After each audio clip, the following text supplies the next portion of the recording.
Mientras él decía estas cosas, una mujer de entre la multitud levantó la voz y le dijo: Bienaventurado el vientre que te trajo y los senos que mamaste.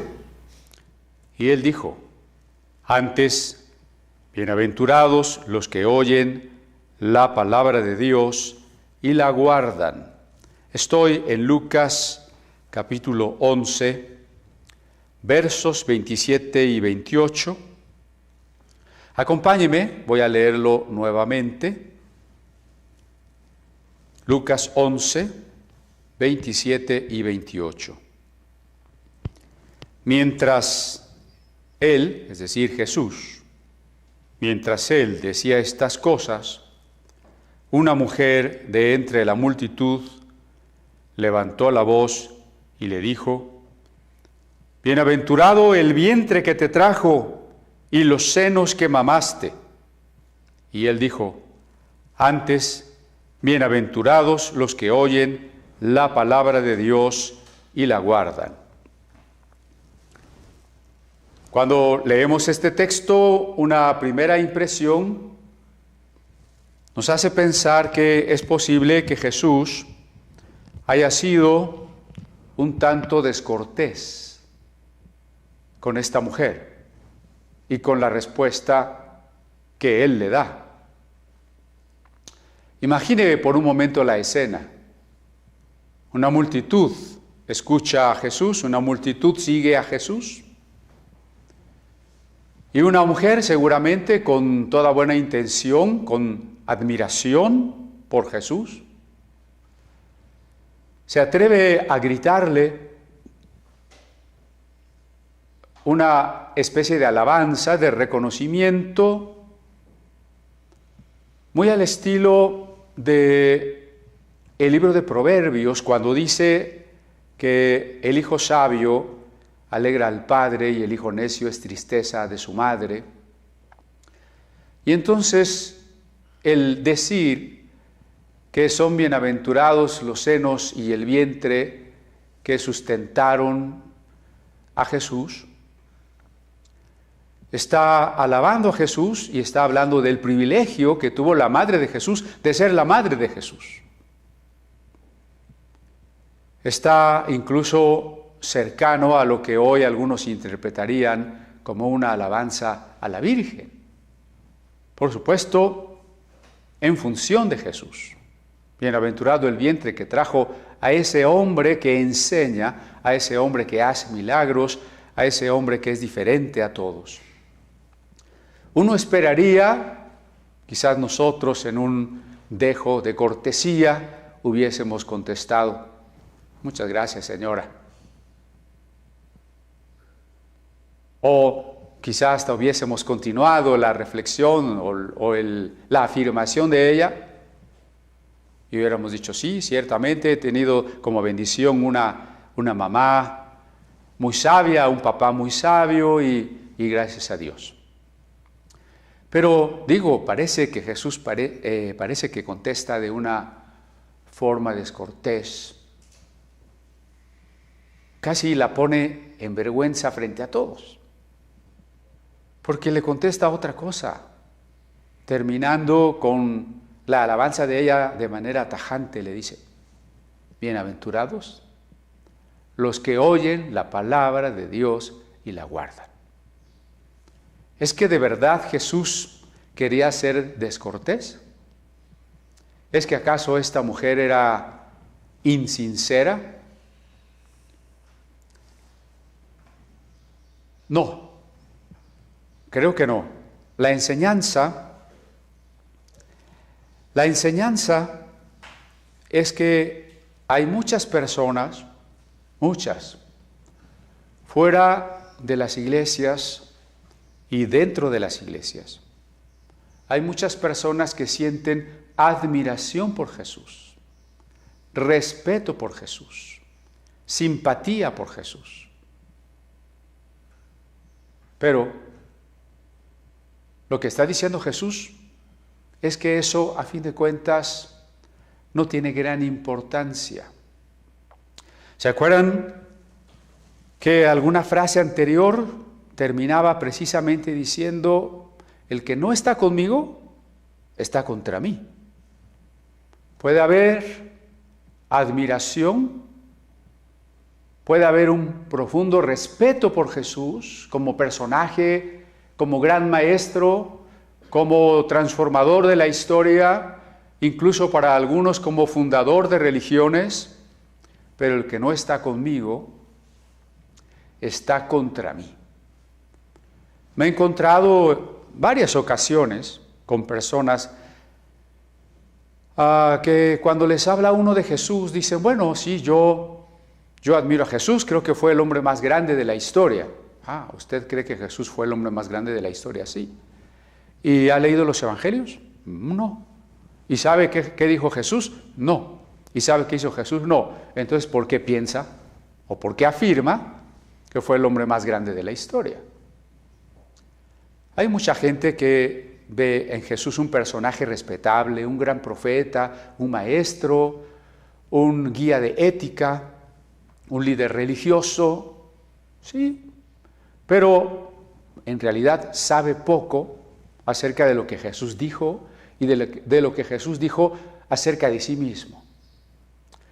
Se usa a veces en la apologética, en ese arte de defender la fe, un argumento que no está del todo mal, cuando dicen, bueno, si Jesús afirmó, por ejemplo, yo soy el camino y la verdad y la vida, y si dijo, el que me ha visto a mí ha visto al Padre, si Jesús dijo, yo soy la luz del mundo, yo soy el pan de vida, entonces hay que tomar una decisión. No puede ser un maestro, no puede ser solo un líder religioso. Un maestro, un líder, un guía ético o incluso un profeta que diga de sí mismo que Él es el pan de la vida, que el que ha visto a esa persona ha visto a Dios, que Él es el camino y la verdad, el que diga eso, o es lo que dice ser, o es un mentiroso o incluso un lunático. Por eso sabemos y decimos que no podemos estar con Jesús a medias tintas. No basta admirar a Jesús, no basta admirar a la Madre de Jesús. En el caso de México o de Latinoamérica en general, las personas son más devotas de la Virgen, de las distintas vírgenes, de la Virgen del Cobre, de la Virgen de Aparecida en Brasil, de la Virgen de Guadalupe, México y Centroamérica. Pero no basta admirar a la Madre de Jesús, no basta admirar a Jesús, no basta ir a una iglesia y ser simpatizante de Jesús, no basta ni siquiera ser un cristiano, ni un pastor, ni un teólogo, ni un sacerdote que esté enamorado de la doctrina y de distintas posturas académicas, mientras no sea una persona que oye y hace la voluntad de Dios. El que no está conmigo está contra mí. Ese verso, esas palabras de Jesús son desafiantes y las reitero en Lucas 11:23. El que no es conmigo, contra mí es. No se puede estar cerca de Jesús desde la admiración, ni siquiera desde el respeto y la simpatía. Se requiere, y si tomamos en cuenta cuando menos el capítulo 11 que hemos estado analizando, y que comienza con el Padre Nuestro, se requiere el amor a Dios. Y hemos dicho que el amor es todo o no es. Se ama con todo el ser o no se ama. No necesitas tener una admiración por Jesús. Necesitas amar a Dios con todo tu ser. Amar su nombre. Y así comienza el Padre Nuestro. Santificado sea tu nombre. Someterse al reino de Dios, someterse al reino que es la siguiente petición del Padre Nuestro en el Evangelio de Lucas. Venga tu reino, y explicábamos que Dios no necesita mi oración para que su reino finalmente llegue a su plenitud y la historia termine en el establecimiento pleno del reino de Dios. Eso va a suceder si oro y si no oro. Entonces, ¿por qué yo oro? ¿Por qué yo tengo que orar? Venga a tu reino, porque yo soy el que pide que el reino venga a mí, porque soy yo el que tiene que decidir someterse al reino, porque no basta con que Jesús sea el rey del universo, y mucho menos con una idea distorsionada de Jesús como rey, como el grito cristero, viva Cristo Rey, pero rey quería decir que la iglesia dominara la política. No basta con un Cristo Rey político, no basta con un Cristo Rey marxista de la teología de la liberación, no basta con un Cristo pantocrator o gobernante de todo el universo, como se representaba en los iconos ortodoxos. Es necesario que sea mi Rey. Es necesario que yo le haya invocado y me haya postrado y haya dicho, venga tu reino a mi vida, sé mi Rey. Y por eso insistíamos en que a veces la oración resulta un tanto cuanto desorientada para el que ora de otra manera. Hay personas que cuando piden por sanidad usan frases como, oremos para que se cumpla la palabra de Dios. ¿Eso qué quiere decir? Que si la persona no sana, entonces no se cumplió la palabra de Dios, y por tanto Dios no es alguien que siempre cumple su palabra. Y por otro lado, donde la palabra está comprometida a sanarnos a todos, y a que si oramos, entonces la palabra tiene que funcionar. ¿La palabra es algo mágico o la palabra es la palabra de Dios? Algunos insisten, cuando las personas están enfermas o están en convalecencia, que sigamos en oración. ¿Por qué? ¿No basta con que le digamos, Señor, si es tu voluntad, sáname? ¿O necesito decírselo todos los días y a cada rato? Porque si no, a Dios se le empieza a olvidar. Entonces la salud empieza a decaer otra vez. Y si estoy en el hospital y las personas no están orando por mí, entonces a lo mejor viene el médico y se equivoca y no hay que estar orando y orando y orando hasta que la persona se sane para que funcione. No, porque, y se los vuelvo a insistir, no es que no crea en la oración, no estoy diciendo que no oremos, lo que estoy diciendo es que el centro de nuestra oración es otro. Estaba yo soñando que predicaba esta madrugada. Y en mi predicación, en el sueño, yo decía, sí, me gustaría, por supuesto, orar porque los enfermos reciban su salud. Claro, quisiéramos. Quisiéramos orar porque los que no estamos enfermos, pues no nos enfermemos. Quisiéramos orar porque no hubiera tantas herejías, ideologías y mentiras en nuestra sociedad.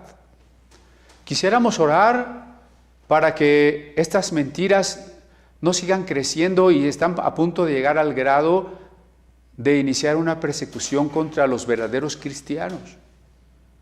Quisiéramos orar porque Dios nos diera más recursos para la obra y oramos por ello.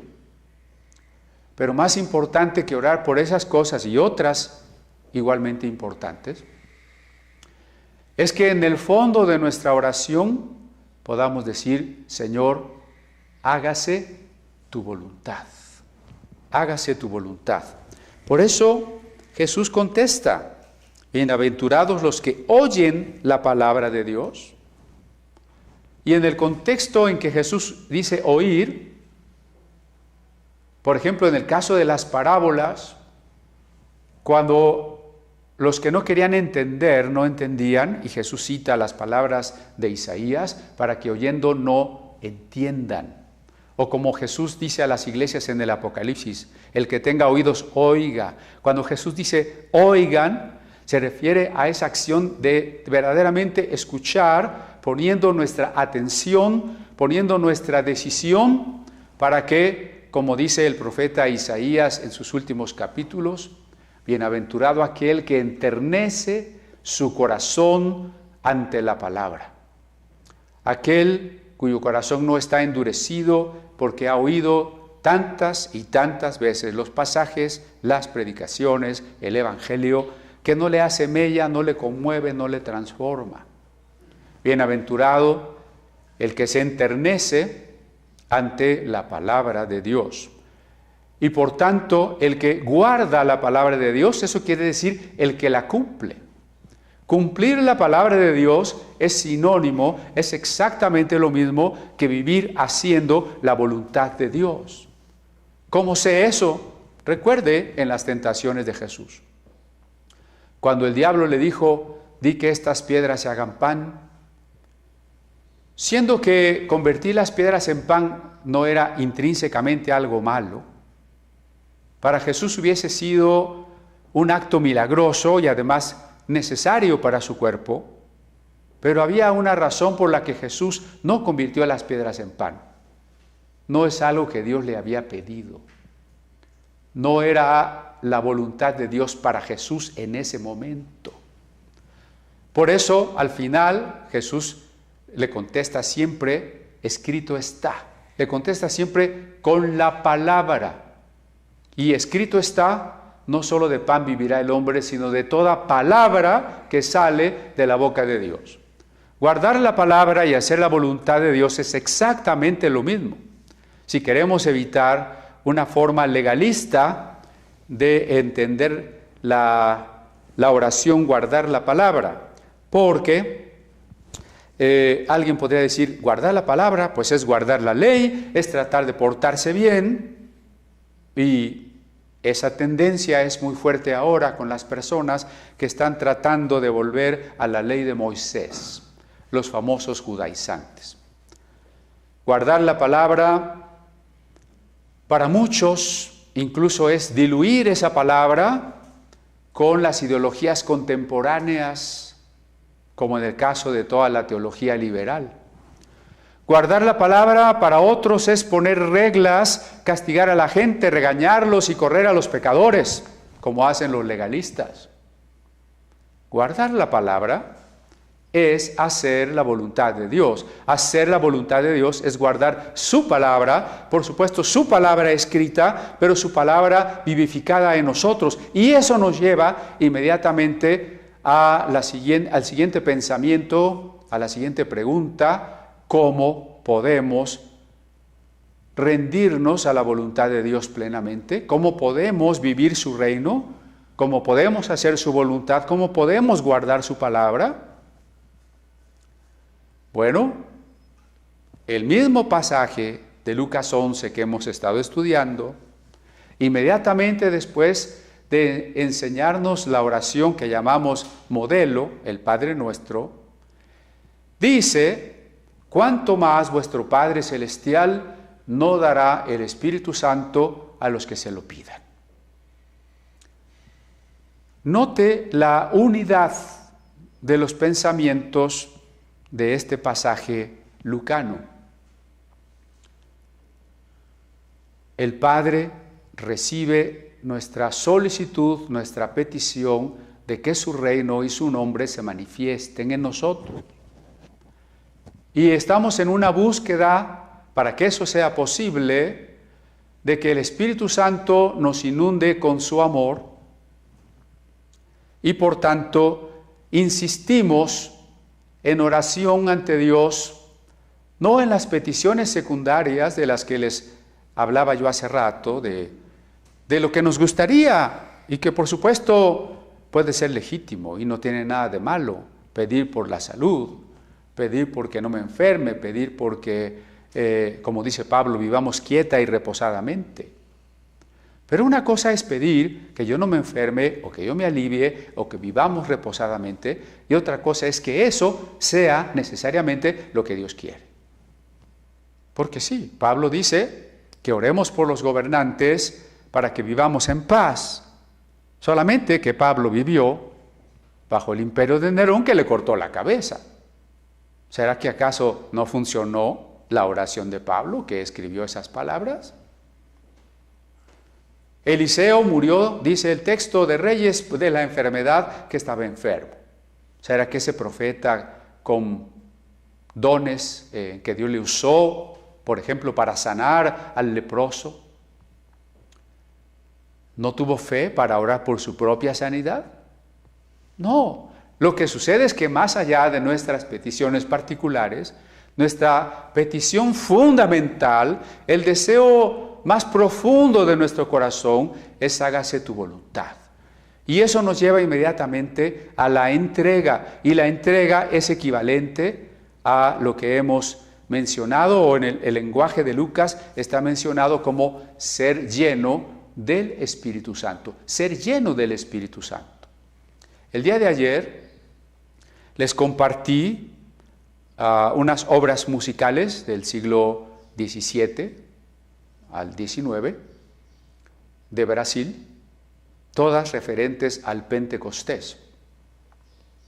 Y yo les puse ahí abajito que permitamos o nos entreguemos al Espíritu para permitirle que con su amor nos guíe para vivir la vida de Cristo. ¿Por qué? Porque la frase ser lleno del Espíritu Santo puede ser malentendida. Voy a reiterar en eso que ya hemos mencionado, pero cuando alguien dice quiero ser lleno del Espíritu, es posible que imagine al Espíritu Santo como un efluvio, como un líquido invisible que nos va llenando, y que entonces estamos llenos de una especie de energía, de una especie de fuerza, que incluso a veces la cosificamos más cuando se usa la palabra la unción. Tenemos la unción así como una cosa, y entonces yo tengo esa cosa, tengo ese poder por el cual yo puedo hacer milagros, o incluso volverme una especie de superhombre. O si tengo la unción profética o apostólica, entonces ahora tengo una dignidad mayor, por lo que además pues Dios quiere también que yo sea rico. Ahí estamos olvidando que el Espíritu Santo es una persona. ¿Qué es estar lleno de una persona? Cuando Lucas, escritor del libro de Lucas, Evangelio de Lucas y del libro de los Hechos, usa sinónimos como descender el Espíritu Santo, caer el Espíritu Santo, ser lleno del Espíritu Santo, bautizado en el Espíritu Santo y otras más. Lo que Lucas está significando es la relación amorosa entre Dios y usted. Ser lleno del Espíritu Santo no alude a una fuerza, a un líquido, a una energía que nos va a llenar, no. Ser lleno del Espíritu Santo significa ser lleno de una persona, en este caso, la persona divina. Y ser lleno de una persona es estar en una profunda e íntima relación de amor recíproco. Entonces, ser lleno del Espíritu Santo significa que Cristo no está en la tierra físicamente, está por el Espíritu Santo. El Padre que todo lo llena se relaciona con los seres humanos en la persona de su Espíritu. El Espíritu Santo, que es uno en su esencia, poder y eternidad con el Padre y con el Hijo, vive en nosotros. Ser llenos de Él que vive en nosotros desde el día en que creímos. Desde el día en que creímos, el Espíritu Santo vive en nosotros. ¿Pero qué falta entonces? Falta que además de que Él vive en mí, yo realmente perciba ese infinito amor que Él me tiene. Y falta sobre todo que yo le responda también con una entrega total de mi ser. Eso significa ser lleno del Espíritu Santo. Eso significa ser bautizado con el Espíritu Santo. El momento en que usted de verdad, desde lo más profundo de lo que le constituye, se entrega, se rinde absolutamente a Dios y le dice: soy tuyo, te amo con todo lo que soy, estoy dispuesto a que hagas conmigo lo que quieras, por encima de cualquier petición. Mi petición es que tu voluntad se haga en mi vida. No anhelo otra cosa, no anhelo riqueza ni pobreza, no anhelo salud ni enfermedad, no anhelo éxito ni fracaso, no anhelo paz ni persecución, solo anhelo una cosa: tu voluntad en mi vida, tu voluntad en mi vida. Y entonces usted comienza una respuesta al amor del Espíritu Santo. Cuando usted responde al amor de Dios, que como dice Pablo, ha sido derramado en nuestros corazones por el Espíritu Santo que nos es dado, cuando usted responde, entonces usted empieza a comprender, a disfrutar, a vivir cada vez más el amor de Dios. Y por tanto usted puede crecer amándole más y más y más cada día. De ahí que su oración estará cada vez más inundada, no de peticiones que pueden ser o no ser, mucho menos de peticiones carnales, mucho menos de supersticiones, sino de expresiones de entrega, de amor y de rendición de nuestro propio ser. Y por eso es maravilloso que este pasaje coincida con el día de Pentecostés. No es que Jesús fue grosero con aquella mujer. Es que Jesús quería dejar clarísimo, por amor a aquella mujer, quería dejarle clarísimo a esa mujer, quería dejarle clarísimo a todos esos oyentes, que no basta con decir una alabanza, un elogio acerca de Jesús, que no basta con admirar a Jesús, no basta. Te entregas o no hay nada. No. Por eso los tibios, dice Apocalipsis, son vomitados de la boca de Jesús. O te entregas o no hay nada. No hay comprensión del Evangelio, no hay conocimiento de Cristo y mucho menos hay llenura del Espíritu Santo. Esas personas que hablan de tener la unción, incluso presumen de tener una doble y una triple unción. Y todas sus peticiones y toda su manera de ser y de predicar está enfocada a obtener cosas, riqueza, fama, reconocimiento, autoridad. Solo nos están diciendo que no tienen la menor idea de lo que significa ser lleno del Espíritu Santo. La cercanía no comprometida nos pone en riesgo. El cristiano tibio está en riesgo. El cristiano que no está auténticamente y absolutamente entregado está en riesgo. ¿Está en riesgo de qué? Pues cuando menos de tres cosas. Dice el verso 29, apiñándose las multitudes comenzó a decir: esta generación es mala. Estamos en riesgo de ser arrastrados por una generación malvada. Y no es la generación de Jesús nada más, la que fue contemporánea de Jesús. Cada época, la generación separada de Dios, que la Biblia llama también el mundo, es mala. Y si alguna época la maldad, la perversión, la decadencia social es más evidente, es ahora. Le voy a poner un ejemplo de cómo la maldad arrastra al cristiano no comprometido. Cuando Hitler comenzó a endiosar el Estado y después a endiosarse él mismo, más del 80% de los cristianos protestantes y de los católicos de Alemania se volvieron cristianos nacionalsocialistas.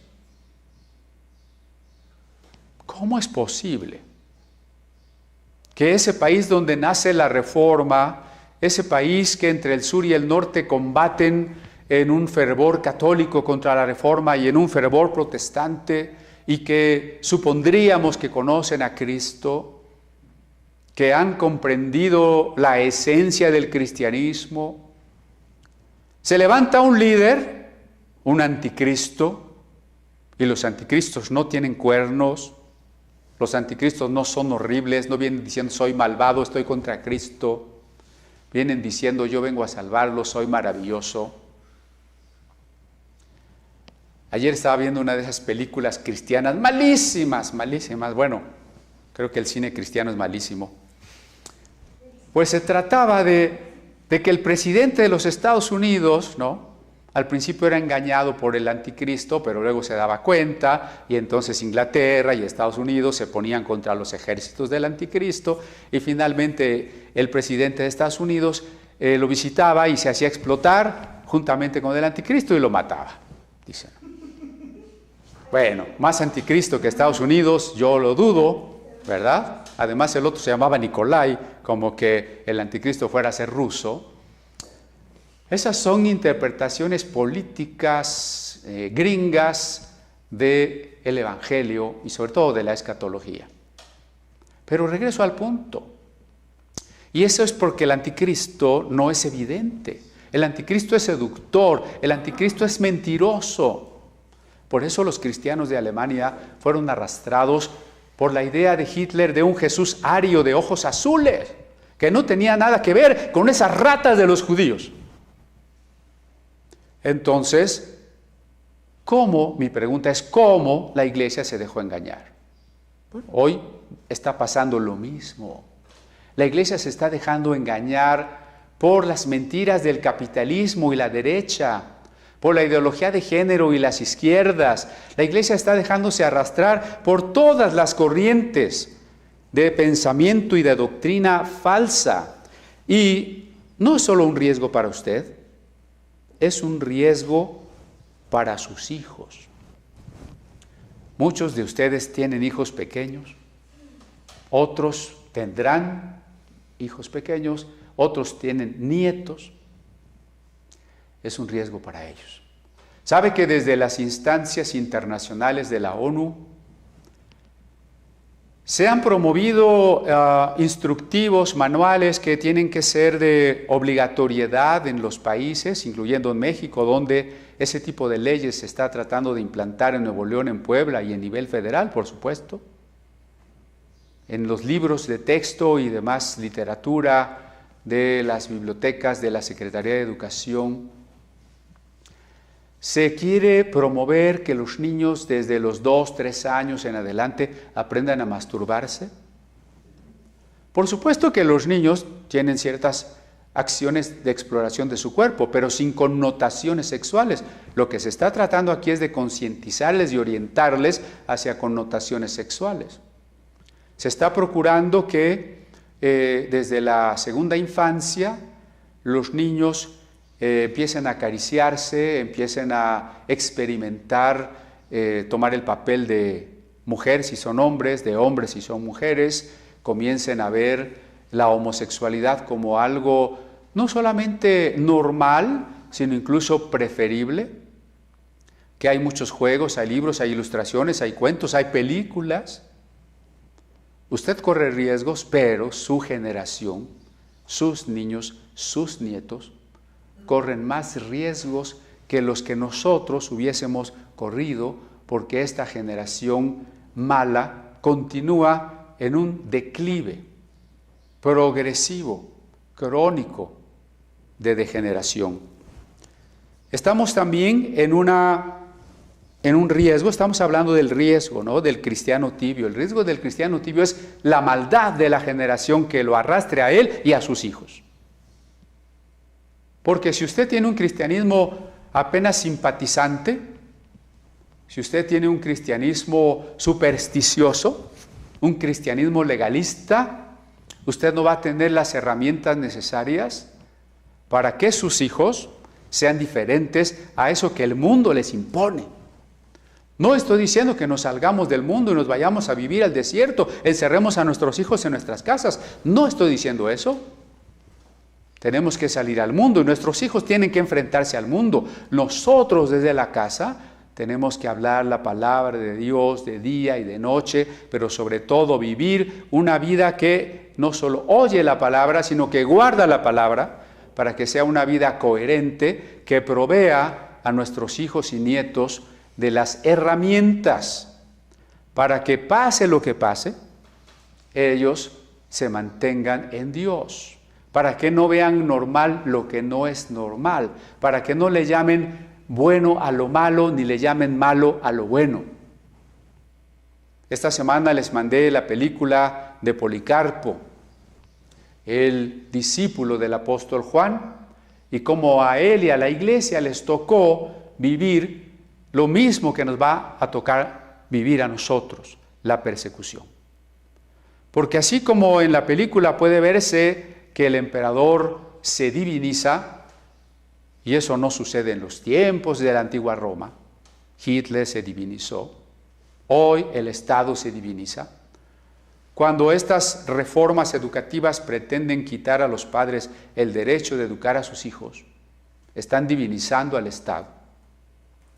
Y cuando utilizan el derecho, pero el derecho positivo, no la justicia eterna, no la legitimidad de la justicia, sino el derecho de las leyes que ellos fabrican, entonces tienen las armas, tienen el instrumento para perseguirnos, para castigarnos.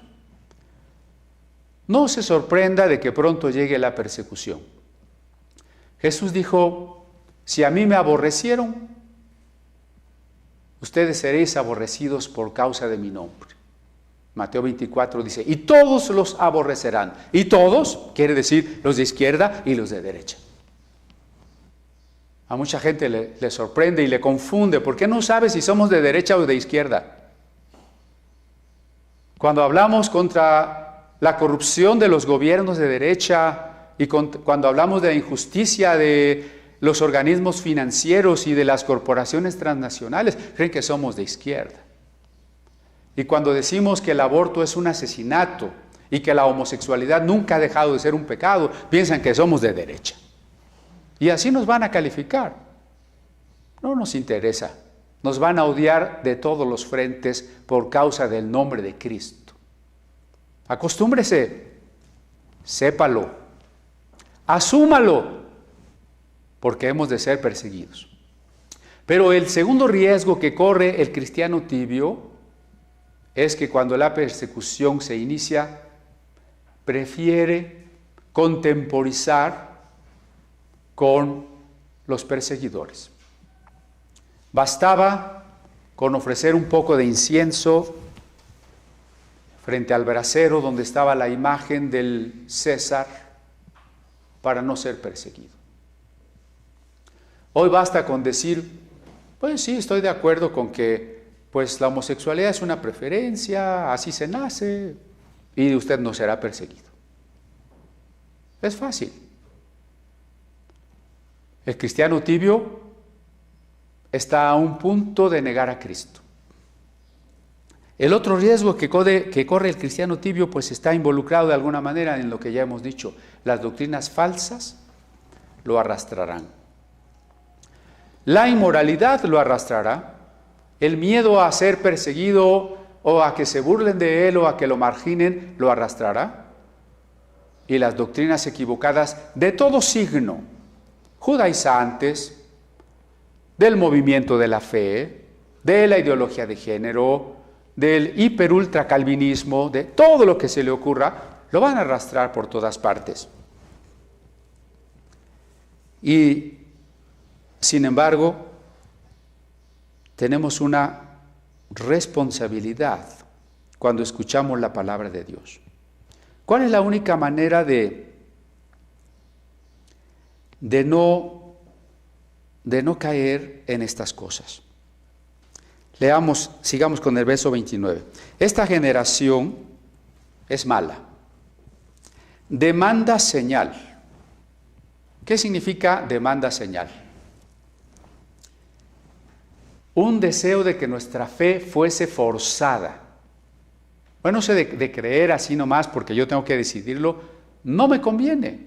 Y mientras no me fuercen de alguna manera, pues tengo justificación de seguir como estoy.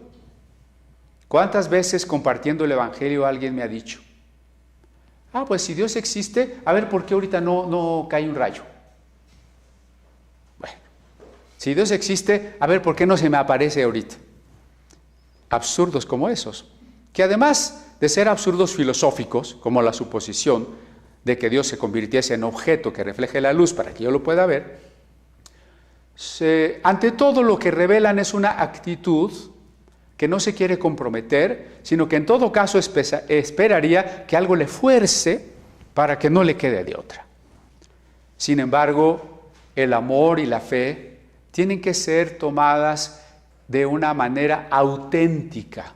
Y aquí estoy usando el término y el concepto auténtico exactamente en el sentido que lo hace el gran profeta Søren Kierkegaard. Cuando él dice ese término auténtico, lo que quiere decir es algo que nace de lo más profundo de la libertad y de la fe del sujeto en respuesta a lo que Dios ha pedido, en respuesta a la voluntad de Dios. La fe y el amor son auténticos, tienen que ser auténticos o no son. Imagínense que ¿te quieres casar conmigo? Mira, yo tengo por ahí unos milloncitos. No, pues si quiero. Pues eso ya no sé si es auténtico o no, es probable que cuando menos esté revuelto, ¿no? Dice Tomás, bueno, yo no puedo creer que resucitó, si no meto la mano en la herida de los clavos. Bienaventurado el que sin ver creyó, dice Jesús. Por eso es que la Biblia no habla de una oportunidad después de la muerte. Porque después de la muerte, cuando toda persona que ha partido de esta tierra diga, pues sí, ya vi que sí Dios sí existe, ya vi que sí hay un infierno, que además pues aquí estoy, aunque por fe digo que no estoy aquí, pero aquí estoy, ¿verdad? Entonces ahora sí quiero creer. Por supuesto que entonces eso no es creer. Eso ya es una decisión movida por la conveniencia, por el utilitarismo, por el pragmatismo. Para que la fe, para que el bien, para que el deber, para que el amor sean lo que tienen que ser, deben partir de una decisión del sujeto auténtica. Y esa solo se puede tomar amando al que no hemos visto y creyendo lo que no hemos visto, pero que en su palabra Dios nos ha prometido.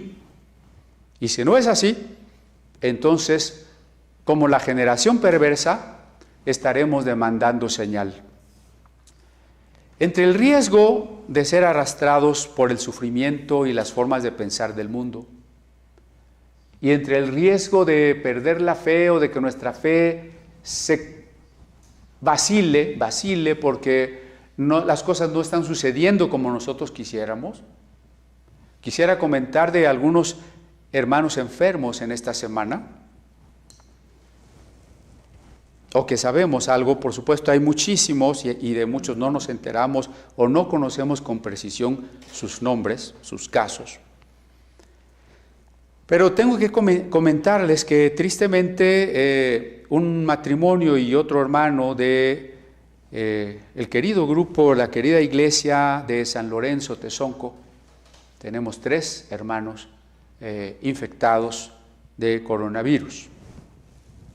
No nos han pedido no dar los nombres, pero hay 3 hermanos de los que nos estábamos reuniendo cada mes que están enfermos. No de coronavirus, pero nuestra hermana Bere, recuerden que está en convalecencia de su operación del tumor y que pues está recibiendo sus quimioterapias cada 3 semanas, y ustedes saben que tras cada aplicación viene pues secuelas muy difíciles, debilidad generalizada, y necesitamos estar también al tanto de ella, tanto a lo que se ofrezca como por supuesto en nuestra oración solidaria.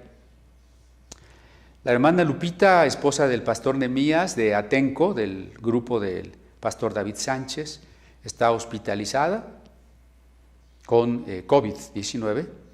El hermano Nemías pues, se ha sentido mal, aunque él no está hospitalizado. Nuestra hermana Silvana, hermana de Rocío Jiménez, que ya nos mandó saludos, ha estado también bastante enferma. Estamos pidiendo por ella. Por otro lado, gracias a Dios, el pastor Carlos Alvarado y su esposa Rosita han salido ya de la etapa más grave del coronavirus.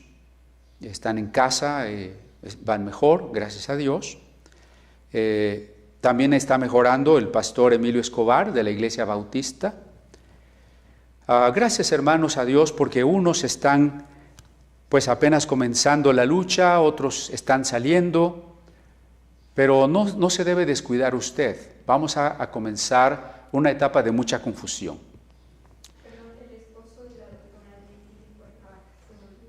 El esposo de la doctora Leti de Cuernavaca está también enfermo del coronavirus, contagiado.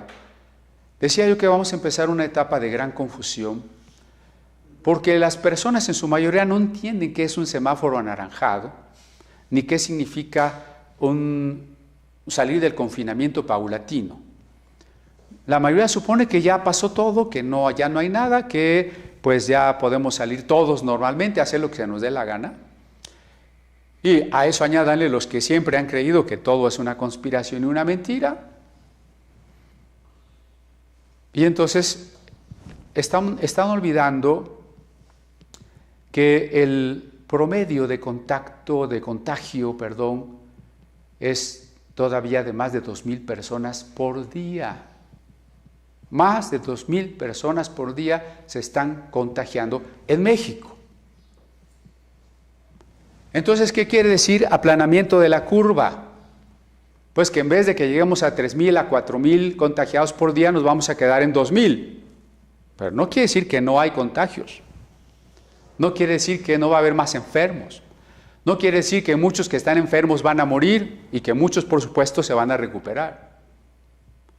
Por eso, ante el descuido generalizado, nosotros tenemos que continuar con las precauciones.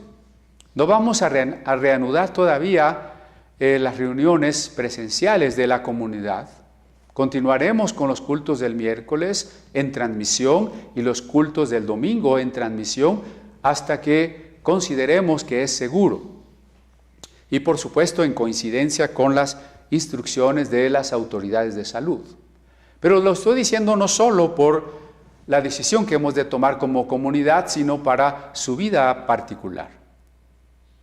No se descuide, no piense que ya se acabó todo, que usted ya puede salir sin precauciones. Usted debe continuar en su casa lo más posible, es decir, debe salir lo menos posible. Debe salir con el uso de su cubrebocas, el constante lavado de manos, la distancia al platicar, al hablar con otra persona, evitar todavía los saludos de mano, los abrazos, los besos, por supuesto. De eso todavía nos faltan meses. Así que no se desanime, mejor cuídese. ¿Y cómo insistirle, hermano, que no haga caso de la información falsa? No me canso, desgraciadamente, a veces se transmite tanta información falsa que a mí me hace pensar en 2 cosas o 3. A ver, este hermano, para empezar, no confía en sus pastores, porque él está buscando y opinando lo contrario. En segundo lugar, pues se siente tan sabio que él puede diferir de lo que le dicen sus autoridades espirituales, pues seguramente él sabe más. Entonces, tenga cuidado. Ya hubo en Chiapas, precisamente, la quema de un palacio municipal, el intento de linchamiento y hubo turbas amotinadas porque corrió el rumor tan falso, tan absurdo, como que desde drones estaban soltando virus para que la gente se muriera. Como si el virus pudiera caer desde el cielo y viajar y caerle a la gente. ¿Y para qué van a hacer eso? O sea, ¿al gobierno le conviene tener menos votantes? ¿Hay que matarlos a todos? ¿A los empresarios les conviene tener menos clientes? ¿Hay que matarlos a todos? ¡Qué absurdos! Hay una iglesia en República Dominicana que se llama Génesis 2 y que tiene sucursales, digamos así, en Chile, Argentina y otros países. Y el apóstol de esa iglesia, un norteamericano, Jim Hubble, algo así, está vendiendo, como por ahí en 1,000 pesos, un frasquito de sales o minerales milagrosos, sales milagrosas. ¿Y sabe qué es? Dióxido de cloro. Eso que usamos para potabilizar el agua.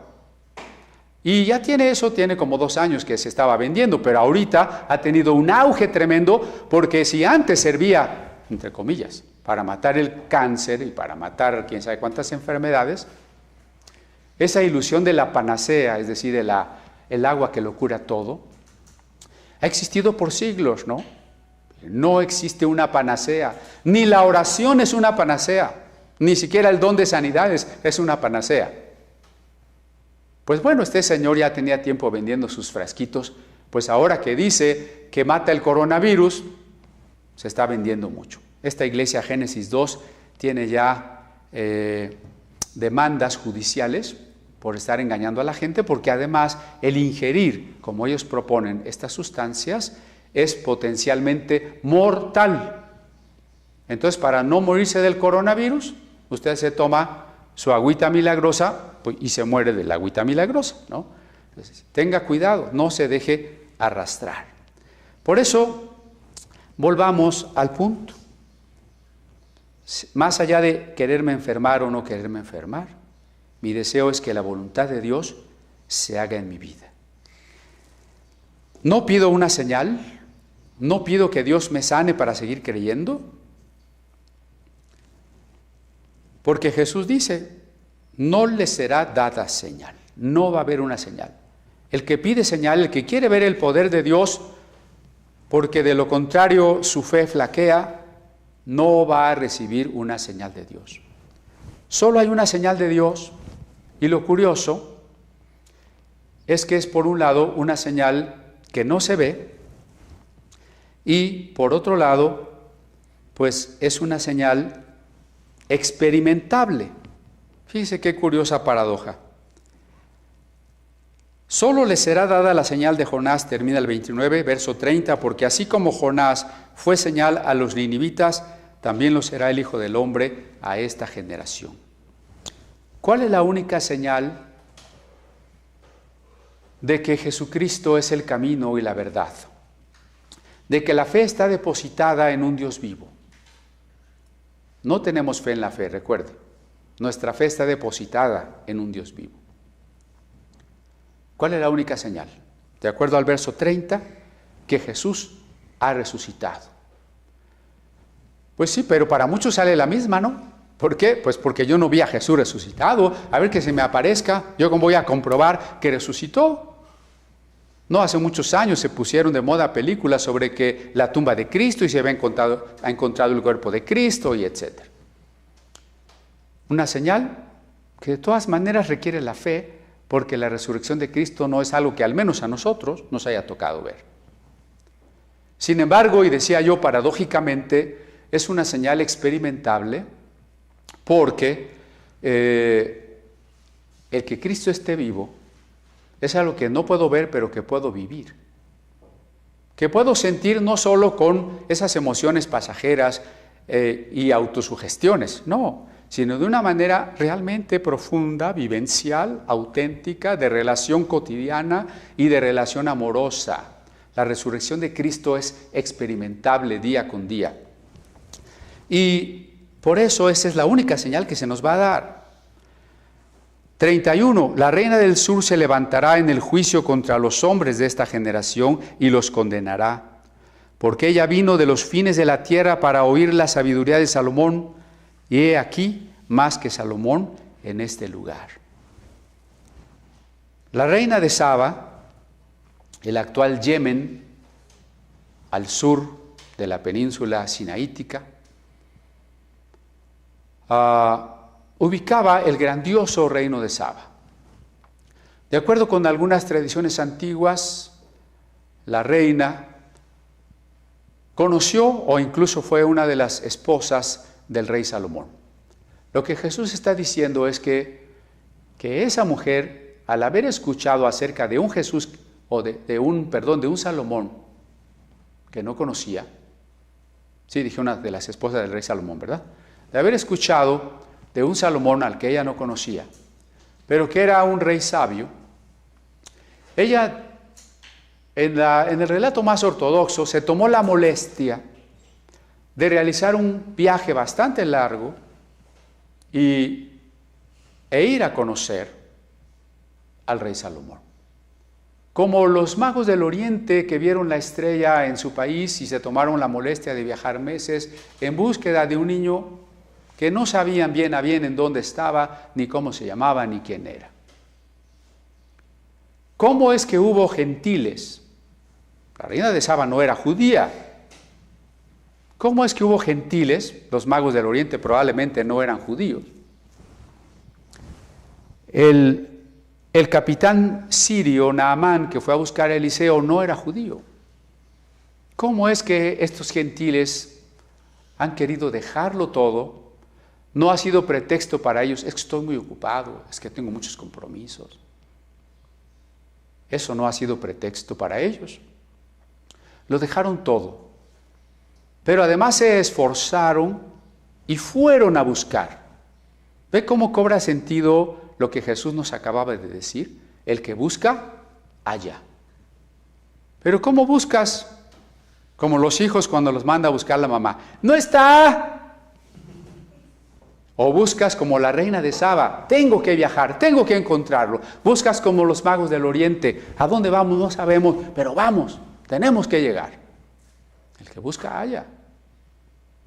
Por eso, en el día del juicio, cuando los judíos, aquí Jesús le está hablando al pueblo escogido. El paralelo del pueblo escogido hoy es la iglesia. Jesús le está hablando a la iglesia. Lo que Jesús está diciendo, si lo aplicamos a nuestro tiempo, es que personas ajenas a la iglesia y probablemente ajenas al cristianismo nos condenarán a muchos cristianos en el día del juicio porque nosotros, teniendo la palabra, oyendo el evangelio, no nos entregamos. No estoy hablando de que la salvación no sea cierta, ni de que usted llegue por ahí y resulta que siempre no era salvo. Estoy hablando de que todos aquellos simpatizantes que se consideraban cristianos, pero que nunca tuvieron una entrega absoluta, se van a encontrar con la sorpresa de que nunca hubo la relación existencial experimentable de la resurrección de Cristo. Y que entonces personas hoy ajenas le van a decir en aquel día: mi experiencia, mi búsqueda es testigo contra tu molicie, contra tu indolencia, contra tu indiferencia. Terrible. Y sigue diciendo el verso 32. Los hombres de Nínive, los de aquella ciudad donde Jonás predicó, se levantarán en el juicio con esta generación y la condenarán. ¿Cuál es la generación mala? La que espera señal, la que espera milagros, la que espera que su fe sea obligada, la que espera que Dios haga lo que Él quiere que haga. Esa es la generación mala que demanda señal, la generación perversa. Pero los hombres que, como los ninivitas, se arrepintieron, condenarán a esta generación porque a la predicación de Jonás se arrepintieron. Y aquí más que Jonás en este lugar. Fíjense cuál es el contraste. Los habitantes de Nínive, que no eran del pueblo escogido, Nínive es capital del imperio asirio, no son judíos. No solo no son judíos, son los acérrimos enemigos, tanto de los judíos como de las otras tribus de Israel. Acérrimos, causa de destrucción de Israel. Ellos oyeron a un profeta de Israel, Jonás, Y sabe, sin ser judíos, sin ser parte del pueblo elegido, sin ser los redactores y poseedores de la Torá, se arrepintieron. Y los judíos, el pueblo escogido, los hijos de Abraham, los detentadores de la ley, los profetas y los salmos, no se arrepintieron. ¿Ve de qué manera Jesús está hablando contra este cristianismo tibio? Este cristianismo no comprometido con Cristo y sí comprometido con el mundo. Por supuesto que estos hombres de Nínive oyeron la palabra de Jonás y, aquí lo dice Jesús, se arrepintieron. ¿Qué quiere decir arrepentirse? Significa tomar la decisión de cambiar. Tomar la decisión de cambiar. ¿Hacia dónde tenemos que cambiar? Hacia lo que ya dijimos al principio. Si nuestra vida es una simpatía por Dios, si nuestra vida es un intento de no vivir tan mal, no ser tan malas personas, necesitamos arrepentirnos y tomar la decisión profunda de entregarnos por completo al amor de Dios, a la rendición al Espíritu Santo para que nos llene. Y ese es el mensaje de Pentecostés. Si no tomamos esa decisión, es que no estamos cambiando de mente. Arrepentimiento quiere decir eso. No nos estamos arrepintiendo. Y si no nos estamos arrepintiendo, en el día del juicio, los que tenían menos que nosotros nos condenarán. El ejemplo de ellos nos condenarán. Es como cuando un alumno saca en el examen 3 de calificación, dice, no maestro, es que estuvo muy difícil, no nos dio tiempo de estudiar. Y el maestro le dice, tan es mentira lo que me dices que aquí estos 2, 3 compañeros sacaron 10. ¿Me explico? O sea, el ejemplo de los otros nos condena cuando somos tibios. Decía Leonardo Ravenhill, entre las cosas rescatables de sus libros, más culpa tiene el cristiano por no estar avivado que el pecador por no estar convertido. Tremendo. Porque el pecador, pues no sabe, tal vez no ha oído, tal vez le ha llegado por ahí un cristianismo distorsionado, tal vez ni siquiera tiene una Biblia, o si la tiene no entiende la importancia y la naturaleza de ese libro. Pero el cristiano, ¿qué pretexto tiene el cristiano que dice que ha conocido a Cristo y que tiene la palabra de Dios para no estar entregado? ¿Qué pretexto tiene para que el Cristo resucitado no sea lo primero en su vida? Hay más condenación, según este relato de las palabras de Jesús, hay más condenación para el que es parte o se cree parte del pueblo elegido, que conoce la palabra, pero que no la escucha verdaderamente y mucho menos se arrepiente, es decir, no toma la decisión de entregarse, para que entonces el Espíritu Santo le llene y pueda vivir guardando la palabra de Dios, haciendo la voluntad de Dios. Voy a reiterar los pasos. Primera, escuchamos la palabra de Dios, tenemos la palabra de Dios. Entonces debemos oírla verdadera y atentamente. Por tanto, eso tiene que llevarnos a una decisión profunda de cambio que se llama arrepentimiento, que implica la decisión de entregarnos por completo.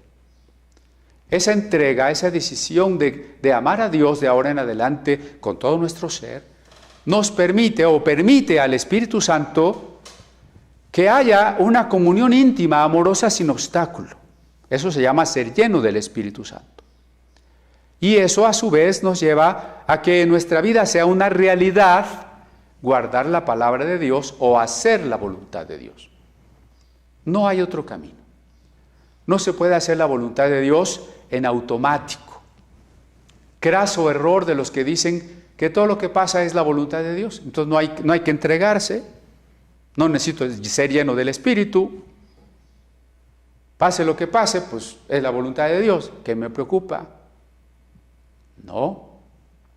O el legalismo, guarda la ley para que entonces Dios te ame, Dios te perdone, Dios te bendiga. Eso es puro legalismo. Es aceptar la misericordia de Dios.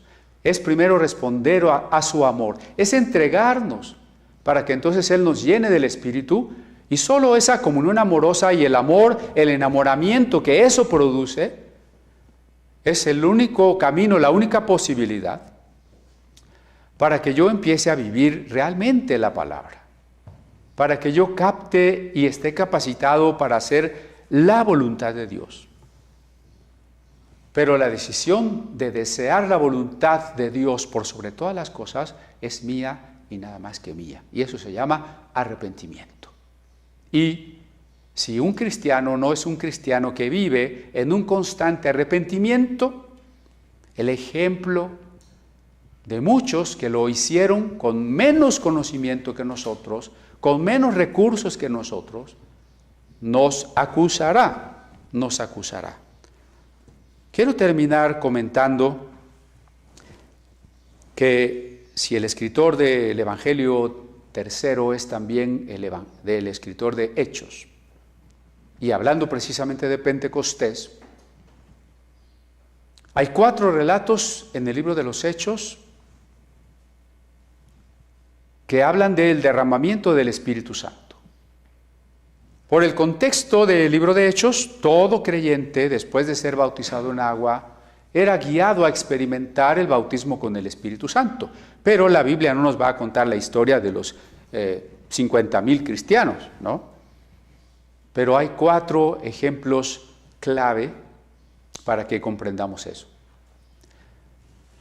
Cómo el Espíritu Santo se derramó sobre los judíos, cómo se derramó sobre los samaritanos, cómo se derramó sobre los gentiles y cómo se derramó sobre los discípulos del Bautista.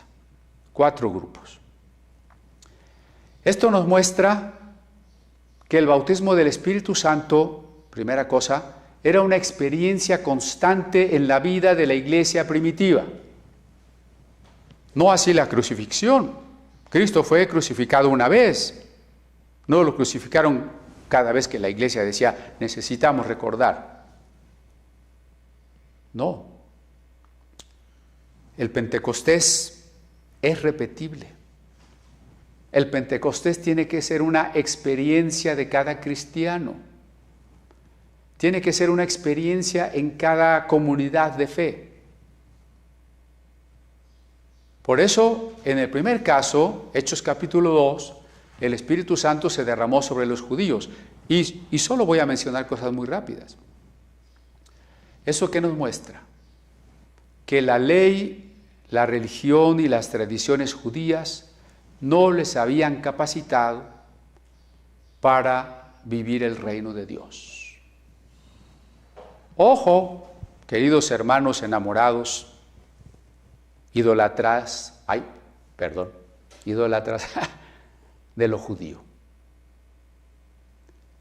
Si el pasaje de Lucas 11 y Lucas 10 y todo Lucas nos está hablando del reino de Dios, ¿cómo se vive, cómo se experimenta y cómo se manifiesta el reino de Dios? Por el Espíritu Santo.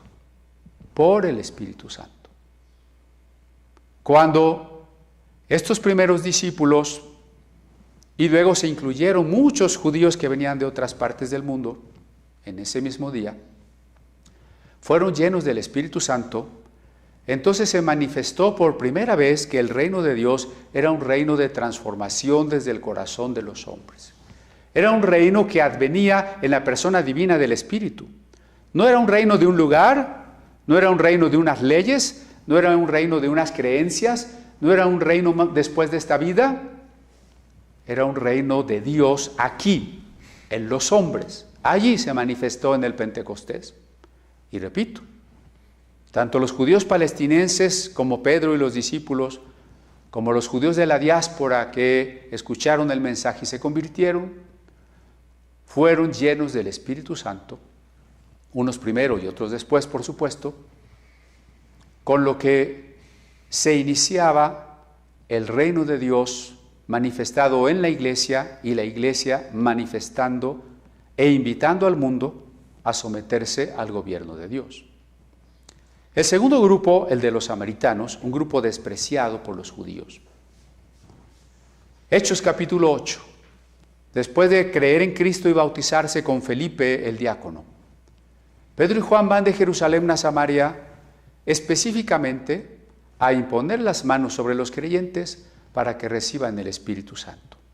Si usted quiere complementar lo que estoy diciendo ahora, estoy mandando los videos del estudio de la carta a los Hebreos y precisamente estamos ya en el segmento de los primeros rudimentos y uno de ellos se llama la imposición de manos y es la explicación de toda la doctrina de ser bautizado con el Espíritu Santo.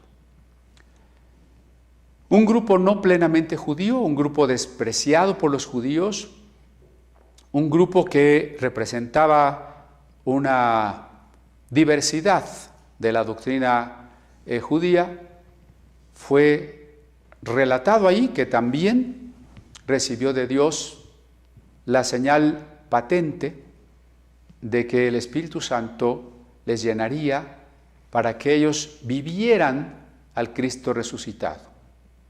Hechos capítulo 10, en la casa de Cornelio, un centurión romano de origen español, que, por cierto, es interesante saber cómo el Evangelio comenzó a llegar a España antes de que uno de los césares de origen español, que me parece fue Trajano, iniciara una gran persecución en la zona. Como este Cornelio, además que vivía en Cesarea, un lugar donde unos poquitos años después de la conversión de Cornelio, los gentiles masacrarían a todos los judíos de Cesarea. Este gentil que vivía en una ciudad donde vivían muchos paganos y estaban algunos templos en los que se practicaba la prostitución sagrada, ese gentil y su familia escuchó el Evangelio. Pero mientras Pedro estaba predicando y iba apenas a medio sermón, el Espíritu Santo cayó sobre los gentiles y comenzaron a hablar en otras lenguas. Fueron bautizados con el Espíritu Santo. Los judíos se espantaron, no de las lenguas, eso ya lo habían vivido. Muchos hoy se espantan, pero de las lenguas, ¿no? De lo que los judíos se espantaron fue de otra cosa. ¿Cómo es que estos paganos, incircuncisos, sin ley, reciben la unción que solo nuestros profetas, nuestros reyes, nuestros sacerdotes recibían? Piense lo que eso implica. En el sentido de que si usted recibe el bautismo del Espíritu Santo, usted está recibiendo ese tipo de capacitación, de comunión, de vocación o llamamiento que recibían solo los reyes, los profetas y los sacerdotes. ¿No es un gran compromiso? Al que más se le da, más se le pide, porque más culpa tiene un cristiano de no estar avivado, entregado, arrepentido, que un inconverso de estar convertido, de no estar convertido. Y el cuarto caso en el libro de los Hechos, capítulo 19, Pablo llega a predicar a unos discípulos de Juan el Bautista que no estaban enterados que el Mesías anunciado por Juan ya había venido, y mucho menos estaban enterados que el Espíritu Santo que daría ese a quien Juan anunciaba ya había sido dado. El riesgo es que muchos discípulos de Juan el Bautista nunca creyeron en Jesús, dando origen a una secta que se llamó los Mandeos. Por eso es tan interesante cómo Pablo se encuentra con un grupo y logra que ellos comprendan que el anunciado por Juan fue Jesús, y que Jesús ya vino, ya murió, ya resucitó y ya bautizó con el Espíritu Santo. Ellos lo creen, se bautizan en compromiso de su fe en agua y inmediatamente que son bautizados, Pablo les impone las manos, reciben el bautismo del Espíritu Santo y hablan en lenguas. 4 relatos que abarcan a todo grupo posible: judíos, gentiles, medio judíos y medio bautistas. Bueno, todos. El Espíritu Santo es para todos. Porque si nuestro Padre Celestial sabe de qué cosas tenemos necesidad, y es un Padre bueno que no da cosas malas a sus hijos, ¿cuánto más no dará el Espíritu Santo a los que se lo pidan?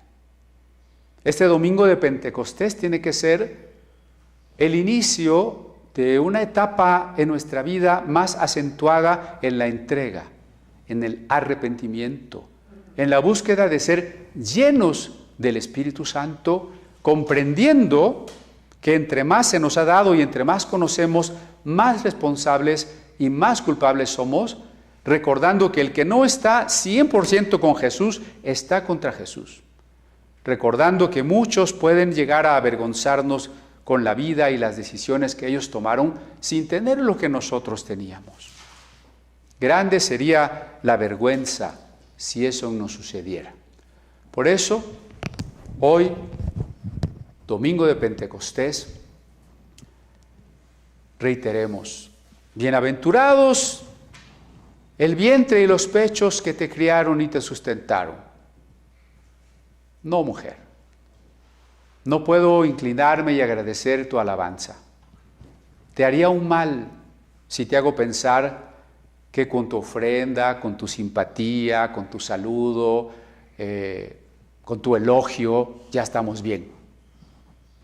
Te entregas, oyes la palabra, guardas la palabra o estás fuera.